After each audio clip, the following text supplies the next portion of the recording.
It's Bengals, it's Chiefs for a chance to go to the Super Bowl this Sunday at Arrowhead Stadium. And for more on this awesome matchup is Dan Hoard, the voice of the Bengals. He's with us now right here on Cincinnati Bengals Talk. Dan, I appreciate the time. I know you're busy because you're calling the Bearcats games as well as these Bengals games. And this is obviously the farthest they've gone in quite some time into the postseason. I have to start with a softball. How much fun are you having calling these games? It's phenomenal. Reality has exceeded my dreams, James. I've told people that when I got into sports broadcasting, I honestly think I would have been happy doing the high school game of the week back in my hometown because I just wanted to be a sports announcer that much. So to have a chance to call an AFC Championship game is really almost hard for me to believe.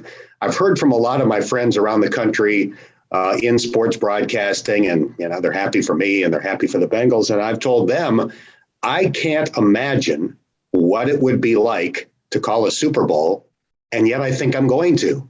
Not necessarily this year. I don't know that they'll win on Sunday, but with Joe Burrow, I believe 100%, the bottom of my heart, that within the next 2 or 3 years, I will have the opportunity to call a Super Bowl, which is mind-boggling.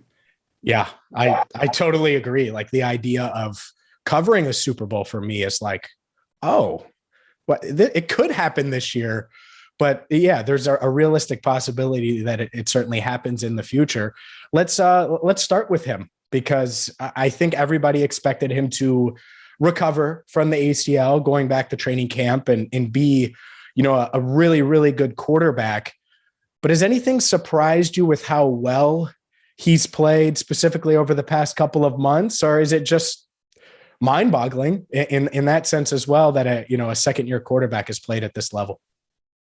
Well, the last 6 games have surprised me in the sense that it might be the greatest run of quarterback play in history. I mean, think about that. The dude's 25. He's in his second season. He didn't play all 16 games in the first, and he's put together a stretch that's statistically as good as anybody has ever played the position, which is crazy. I was thinking about this last night, though. We've almost forgotten what the first week of training camp was like. I mean, we were all legitimately wondering, maybe this is going to take a while. Maybe Joe, coming back from that knee injury, is not going to perform well right off the bat. It might take 4 games or 6 games or a year. And then about a week into training camp, that went away. But there was a solid week at the beginning of camp where all of us, you, me, everybody was at those practices, legitimately wondered if Joe was going to perform well at the beginning of this year. I agree with you. It's crazy to see, and we could do this with Jamar too, right? The training camp narratives and the stuff I wrote and everybody wrote and talked about. But I want to stick with Burrow for a second because you asked him a really good question. I think it was last week, and you asked if he's ever played bad in big games, and not just football, but anything. Right. And he hesitated, he thought about it, and he said, "No, I haven't." And that's why I think people are so confident going into Sunday's game, going into last week's game against the Titans. And it's such a unique feeling, but it feels like he can go up against anyone and get the better of them. Now, he might not. He might play great and they lose, but you're confident that he's going to play great in every big moment anytime he has the ball in his hands. 100%. And it's not just playing well, it's playing historically well. 6 touchdown passes in the state championship game as a high school senior against Central Catholic from Toledo. They lost the game, but they scored 52 points. 7 touchdown passes in the first half in a national semifinal against Oklahoma. 463 yards in the national championship game against Clemson. I mean, just the performances are mind-boggling. And obviously, he's had 2 great ones in his first 2 NFL playoff games. Despite getting sacked 9 times last week. And really, it was 11. There were 2 other sacks, one that was wiped out by a penalty, another because of a timeout that the officials didn't enforce quickly enough. He was sacked 11 times in terms of the abuse that his body took. And yet he gets up and delivers a strike on the very next play time and time again. So he's remarkable. We're lucky to have him. And it's so exciting to know that this guy is ours for the foreseeable future. Have you ever seen a quarterback get hit like that and not get flustered? Because I think he was analyzing and reading the defense, and Vrabel did a lot of things to confuse him, but I don't think he ever lost his composure. And you've been around the game longer than I can't remember a time where it's not like he was spiking the iPad or, the tablets or anything like that. He was just handing the ball to the official and playing for the next play. Yeah, I mean, he never showed any frustration with the line or anything. And I think part of that is he knows that some of it's on him. He does hold the ball too long at times. There were 2 situations where he took sacks that one took them out of field goal range. The other one probably should have, but Evan McPherson hit from 54, so it didn't matter. So some of it's on him. Part of his brilliance is his ability to extend plays and make plays where it doesn't look like there's anything there, but that is a contributing factor to the number of sacks that he's taken this year and took last week. I certainly don't want to absolve the offensive line. They had major problems last week against a really good front four, but some of it is on Joe. As spectacular as he is, I hope as his career goes forward, he does throw it away a little bit more than he's been willing to in his first 2 years. For sure. I think everyone would agree on that because of the hits. I think everybody makes a face now anytime he takes a hit, and there was a lot last week. Dan Hoard, the voice of the Bengals, is joining us. Make sure you check out the Bengals Booth podcast, by the way. It's definitely the top Bengals podcast, a must listen. I listen every week. And a more general question here, Dan, and it might just be the playoff run, but this season, what surprised you the most? Is it Jamar Chase probably winning Offensive Rookie of the Year? Is it Burrow? Is it the defense? What do you think's been the biggest surprise? I start with the defense because you don't know how free agency is going to work out. And every single one of these guys, at least this year, has worked out swimmingly. And really in the last two years, the only guy that hasn't worked out is Trey Waynes. And that's because of injuries. So I give credit to Duke Tobin and his scouting staff for the guys that they decided to sign. I give Bengals management credit for the spending spree that they've allowed the team to go on for the last 2 years, and they completely transformed the defense in 1 year. That's hard to do. And it's a wide variety of people deserve credit. I mentioned Duke and his staff. Lou Anarumo and his staff have obviously done a great job. That's the thing that really stands out to me. I thought they would score a lot of points. I thought they'd be a really fun, entertaining team to watch.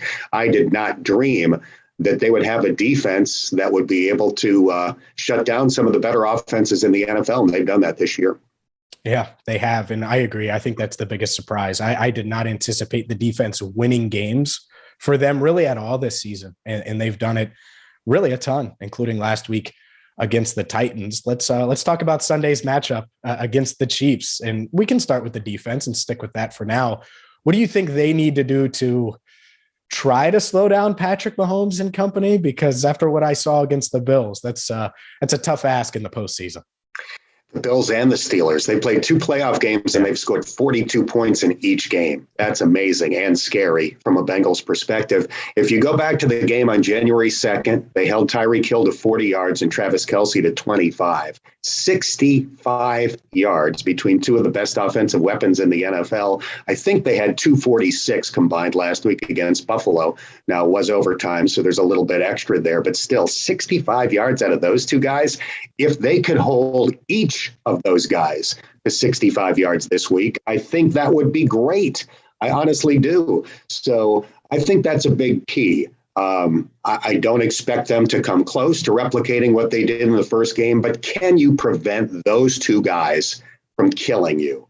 Can you prevent Tyreek Hill from catching a 5-yard pass like he did last week and running away from everybody for a 66-yard touchdown? If the Bengals can limit those 2 guys again, then I think that's your best chance of trying to keep Patrick Mahomes and company under 30 points. I mean, that's probably the goal.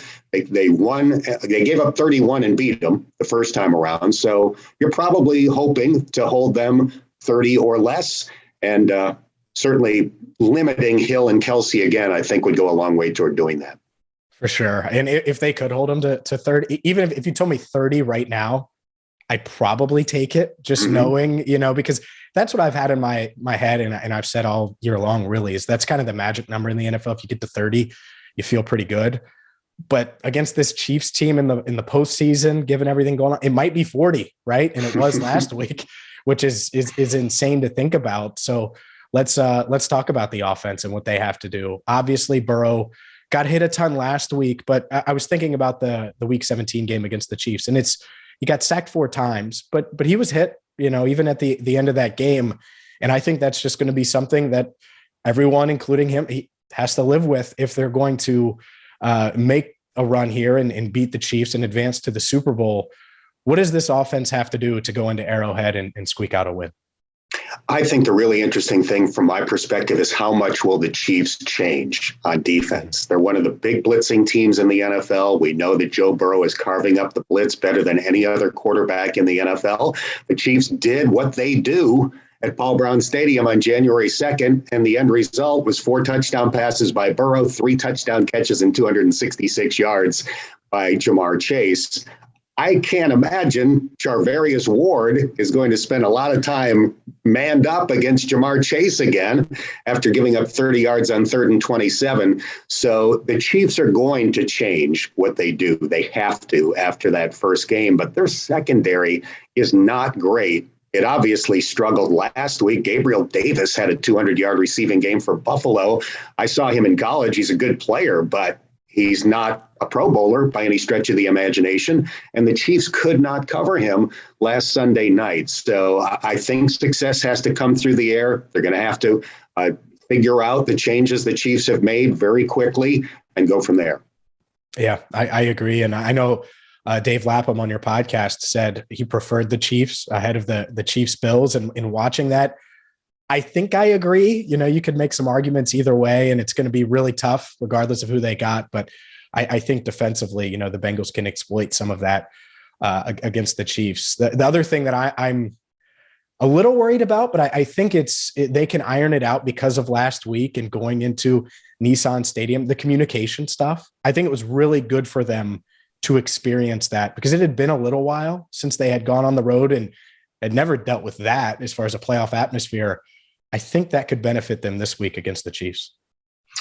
But Arrowhead is a different animal. It is the loudest, at least in terms of the devices that measure that, of any venue in the NFL. And I know people say Seattle feels worse because of the acoustics of the stadium, but ground level at Arrowhead and an AFC Championship game is going to be absolutely insane.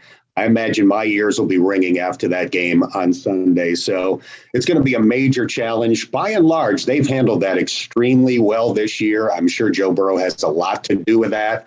But we'll see because, like I said, Arrowhead in general and Arrowhead this week, that's going to be a different animal. Dan, we've known almost a decade, I think, is when I started producing and stuff and working with you on the radio side a little bit here and there. And I've heard plenty of coffin nails calls at the end of Bengals broadcasts. Nice. Intercepted! Nice. Jermaine Pratt! Coffin nails! Bam! Bam! But bam. Someone asked me the other day, and I don't know the answer, and I don't know if I forgot it or not, but where is the origin? Where does that come from? How did you come up with the coffin nails line at the end of Bengals wins on the Bengals broadcast? So I'm glad you asked because this is what you want as a sports broadcaster. The first time we ever did it, it was completely organic. I don't remember what game it was, but it was in my first year as the Bengals announcer. And as the Bengals made the play, whatever that play was, I don't know if it was a touchdown or a defensive stop or whatever, but when the Bengals made that particular play, I said coffin nails. I don't really know why. I just did. It's what came to my head at that moment. And Lapp immediately followed off the top of his head with bang, bam, bam, bam. And after the game, they always play the replays on the post-game show. And I heard it and I thought, I kind of like that. And that's how it started. So it's kind of become and this one belongs to the Reds. Now, as I say that, I don't want to say I'm getting sick of it, but I don't want it to always kind of punctuate the moment. I'm sure I'll say it at some point in Bengals wins, but I'm kind of teetering on how we use it. But in any case, it's on a T-shirt. People seem to like it. For the most part, I have over the years. So that's how it started. Well, I hope you're saying it on Sunday. I hope you get a chance to call that Super Bowl this season, because why wait? And I know you're busy. I really appreciate your time. Thanks for joining us. My pleasure, James. Thanks for having me on.